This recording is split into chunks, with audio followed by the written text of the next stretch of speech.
મારે આ સુધીરમણા બહારથી આવે ને એટલે એની હારે વાત કરવી છે. મહેન્દ્રના ઘરે જવું છે મારે એકવાર, પછી વાત આગળ. જય શ્રી કૃષ્ણ બા. જય શ્રી કૃષ્ણ. આવી ગયો બેટા? હા. શું વિચાર કરતા હતા બા? હું એ વિચાર કરતી હતી કે એક વખત મહેન્દ્રના ઘરે જાઉં. શું કામ? તમારે શું કામ મહેન્દ્રના ઘરે જવું છે? કા ઈ મારા દીકરાનું ઘર છે અને એને જે કર્યું છે ને એ વાતનો ખુલાસો તો મારે એની જોડે માંગવો જ પડશે. તમે એને તમારો દીકરો કહો છો? મહેન્દ્રને તમારો દીકરો કહો છો? તમને ખબર નથી એને તમને જાકારો આપી દીધો તો? એ વાત સાચી છે બેટા.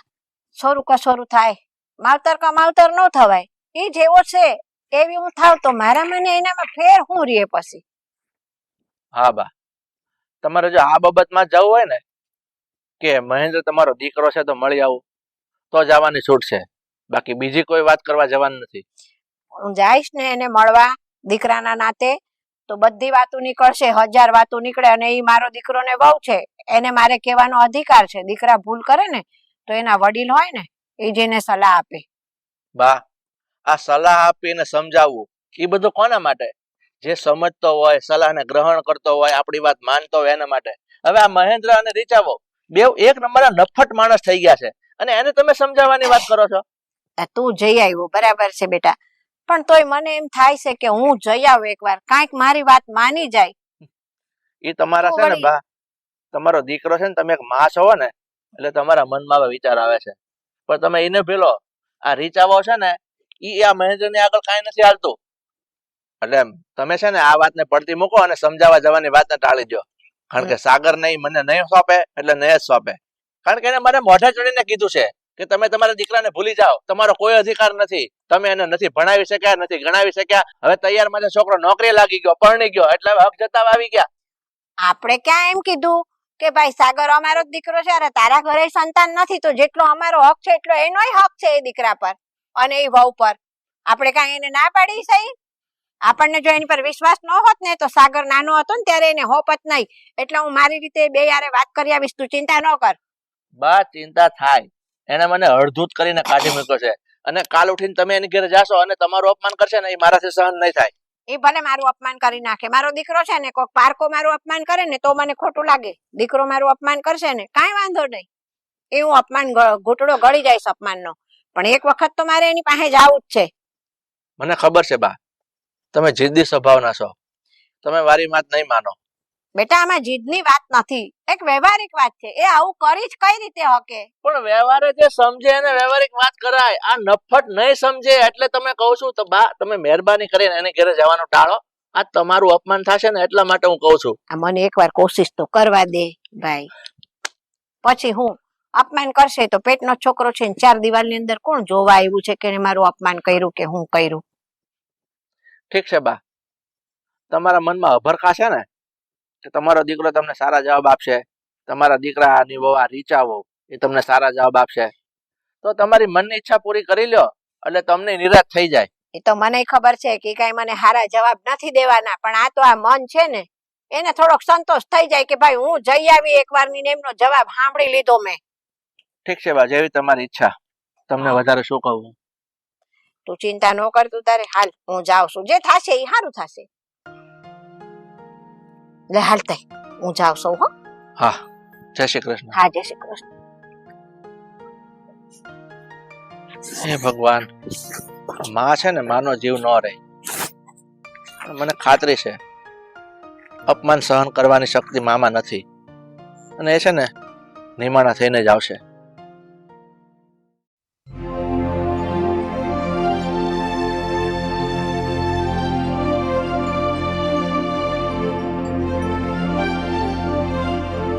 લો ચા પી લો.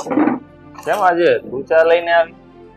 હા, સીતા બહુ નથી ઘરે, ઘર ખાલી છે. એમની બેનપણીની સગાઈ છે ને તો ત્યાં ગયા છે. હા, હું શું કહું, આ ચા પીવાની ઓછી કરો. આ ઘરમાં વહુ આવી ગઈ ને ત્યારથી મારાથી કઈ કામ નથી થતા, એ કરી લે છે. એટલે વારે ઘડીએ છે ને આમ ઘરમાં બેઠા હોય ને તો ઓર્ડરો નહીં કર્યા કરવાના. ચા બનાવી આપ. ચા તો પીવી જ પડે ને, 2-3 વાર. 2 ને 3 એટલે 5 થાય. 5 વાર ની 3 જ વાર. પણ હું શું કહું, આ થોડીક મને ચિંતા થાય છે. આ મોટાભાઈ સાગરને માંગવા પાછા ઘરે તો નહીં આવે ને? પાછું પાછું મોટા ભાઈનું નામ લીધું. અને કઈ ચિંતા? કેવી ચિંતા? તમારા મોટા ભાઈને એવા ઝાટકી નાખ્યા ને કે પાછા શું આ જન્મે નહીં, 7 જન્મ નીકળી જાય ને તોય દીકરો માંગવા પાછા નહીં આવે. તારી વાત તો સાચી છે, તો પણ મને આમ અંદરથી થોડો ડર તો લાગે છે.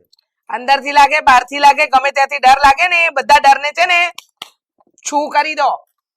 મને જોરથી ન બોલાવો, જોરથી ન બોલાવો. હા, કોઈ સાંભળી જશે. એ તો માંડ માંડ મેં ધીમે ધીમે સાગર અને સીતાના મનમાં ઝેર રેડ્યું છે. એવું ઝેર રેડ્યું છે ને કે મોટા ભાઈનું તો નામે નહીં લઈ લોકો. એટલે હવે ઈ પાછા નહીં આવે એવું એના મગજમાં ફિટ કરી દીધું.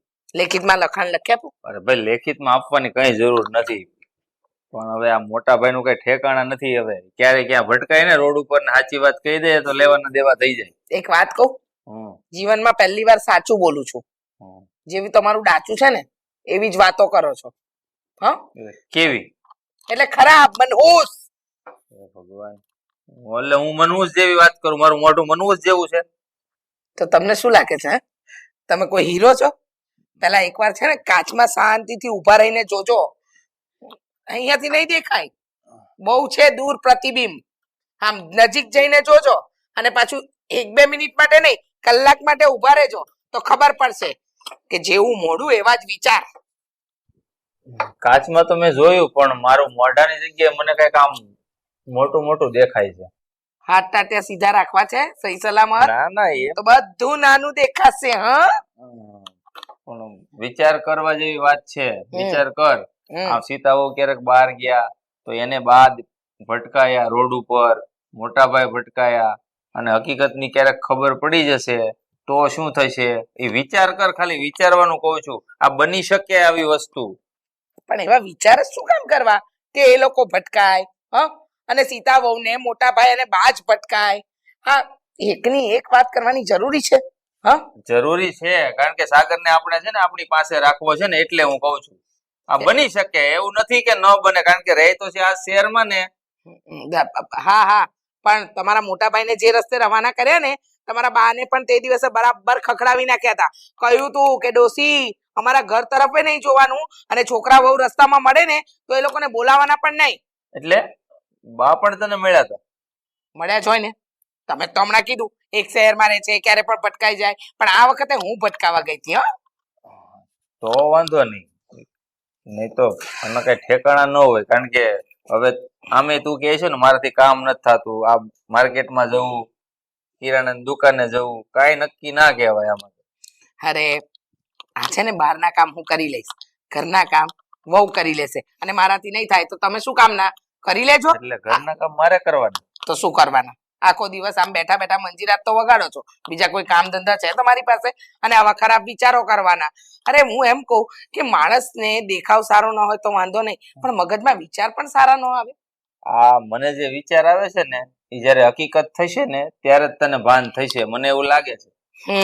હકીકત થશે ત્યારે ને, અત્યારે તો નથી થઈ રહ્યું ને, તો પછી શું એકની એક વાતને રટણ કરો છો? ચૂપચાપ ચા પીઓ ને મૂંગા મોડે. બસ દર વખતે એક જ વાત. ખબર પડી જશે તો જતા રહેશે તો. તમારી સાથે બેસવું ને, તમારી સાથે બેસવું ને એટલે મગજ પર છે ને હથોડા મારવા બરાબર છે.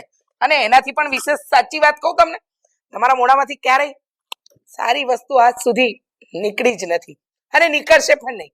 ગમે તેમ તોય તમે તમારા બાનો જ દીકરો ને, મોટા ભાઈના જ ભાઈ ને. હા, અમે અથોડા ભટકાય તો પાછો આવશે, ત્યાં તો કઈ વાગે એમ તો છે નહીં. બરાબર ને? આ જીભડો છે ને એ સંભાળીને રાખો. બા અને મોટા ભાઈ અલગ રહે છે, તમે તો મારી જોડે જ રહો છો. ક્યારે ચટણી બની જાય ખબર નહીં.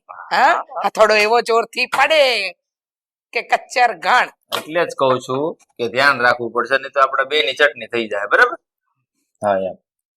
ચૂપ રહો, મૂંગારો, સમજ્યા? આ ઠરી ગઈ. હા તો મારો બાપ એ ચા છે એ ઠરી જ જાય, ખાલી મારું મગજ જ એક તપેલું રહે છે.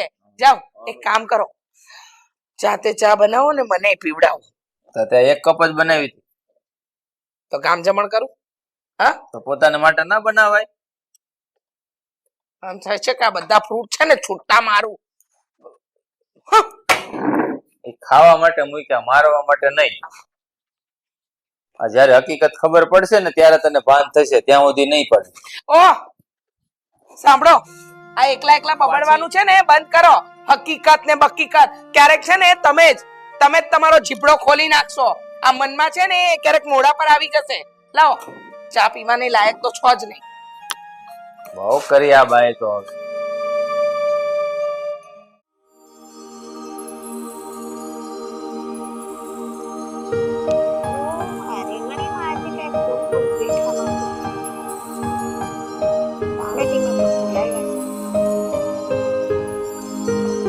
બા જય શ્રી કૃષ્ણ. જય શ્રી કૃષ્ણ બટા. પણ તું કોણ? મને તારી કઈ ઓળખાણ ન પડી. તમે સાગરના દાદીમાં જ છો ને? હા હું તો સાગરના દાદી જ છું, પણ તું કોણ છો? દાદીમાં હા બોલ ને. હું તમારા પુત્ર સાગરની પત્ની છું. હે હા. તું સાગરની વહુ છો બેટા? અરે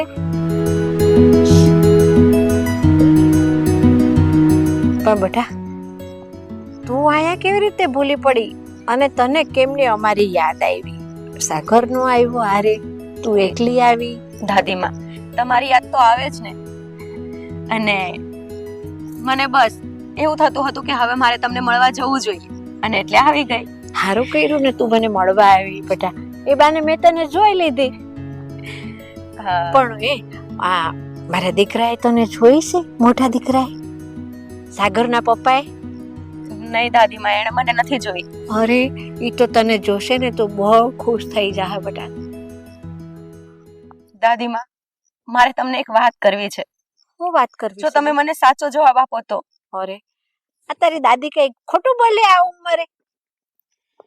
તો દાદીમાં અમારા સસરા સુધીરભાઈ છે, એ સાગરને કેમ નથી બોલાવતા, અરે એની પાસે પણ નથી રાખતા? આવું કોણે કહ્યું તને? અરે આવી જ તો વાત થાય છે, અને આ જે છે આ એ તો પ્રોબ્લેમ ચાલે છે ઘરમાં. સાગર કેટલો ટેન્શનમાં રહે છે ખબર છે તમને બા? એ એવું કહે છે કે મારા પપ્પા મને અહીંયા આવ્યા છે ને મળ્યા વગર જતા રહ્યા છે, મને નફરત કરે છે એવું માને છે. સાગરે આવું કીધું?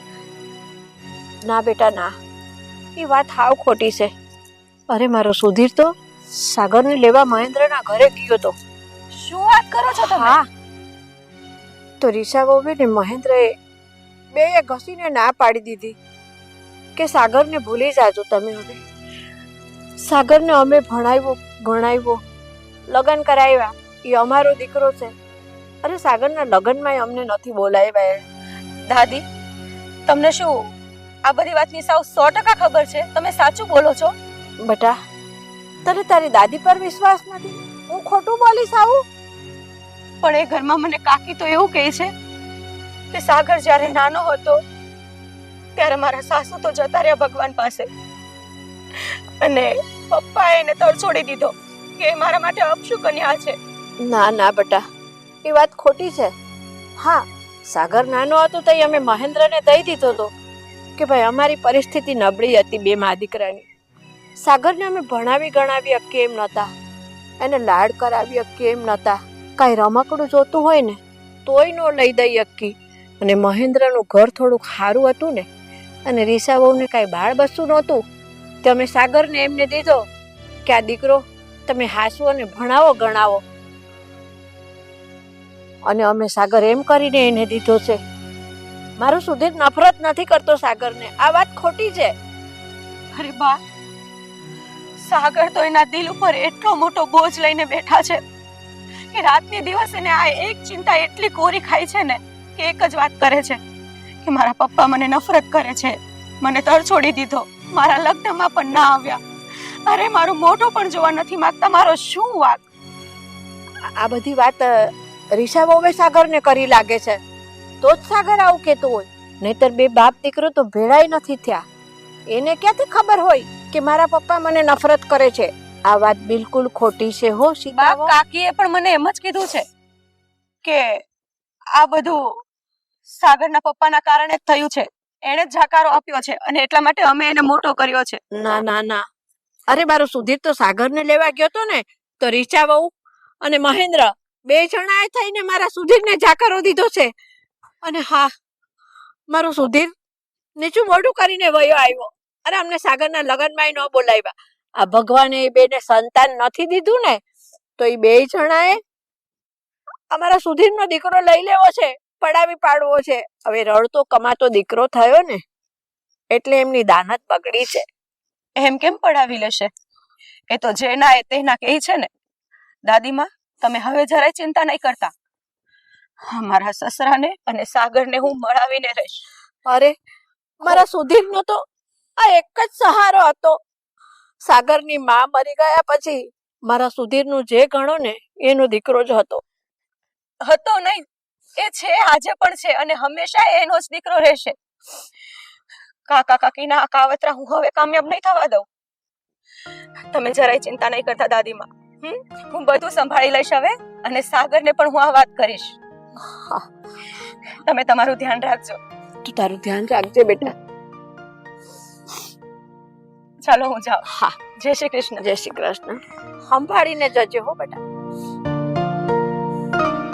કેટલી ડાઈ દીકરી છે.